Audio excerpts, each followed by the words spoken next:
ભાવનગર જિલ્લાના મહુવા શહેરમાં ગત 25 તારીખના રોજ એક નવયુવાન ગુમ થયો હોય તેવી બપોરના 3 કલાકે એક ફરિયાદ નોંધવામાં આવી હતી। જોકે આ નવયુવાન ગુમ થયો છે તેનું નામ ઉવેશ સલીમભાઈ કાળવતર નામના યુવાન ગુમ થયો છે તેવી મિસિંગ ફરિયાદ મહુવા ટાઉન પોલીસ ખાતે લખાવવામાં આવી હતી। જોકે આ મિસિંગ ફરિયાદને આધારે મહુવા ટાઉન પોલીસના પીઆઈ કે.એસ. પટેલ સક્રિય થતાની સાથે તેની પૂરી ટીમ આ નવયુવાનને શોધખોળ માટે કામે લાગી ગઈ હતી। જોકે તેના પરિવારજનો દ્વારા પણ તેની શોધખોળ શરૂ કરવામાં આવી હતી। ત્યારબાદ એવું જાણવા મળ્યું કે માલણ નદીના કિનારા પાસે આવેલી કાંઠા પાસે આવેલું નૂર સોસાયટીનો જે એક અવાવરો કૂવો છે તે અવાવરા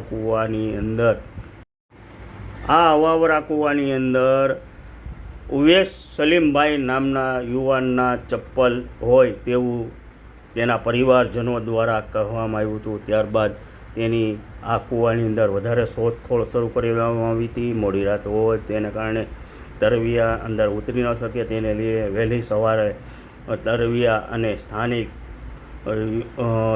તરવિયા તેમજ મહુવા ફાયર બ્રિગેડના જવાનો તેમજ મહુવાના નવયુવાનો બધાય પહોંચી અને દોરડા વડે અને તેમજ મહુવા સમસ્ત મુસ્લિમ સમાજના એવા આગેવાન સલીમભાઈ બામુસાની ક્રેન પણ બોલાવી અને આ શોધખોળ શરૂ કરવામાં આવી હતી। કૂવાની અંદર ઉતારીને લોકોને તેની જે ઉવેશ સલીમભાઈ નામના વ્યક્તિની ડેડ બોડી બહાર કાઢવામાં આવી છે અને બહાર કાઢી અને આ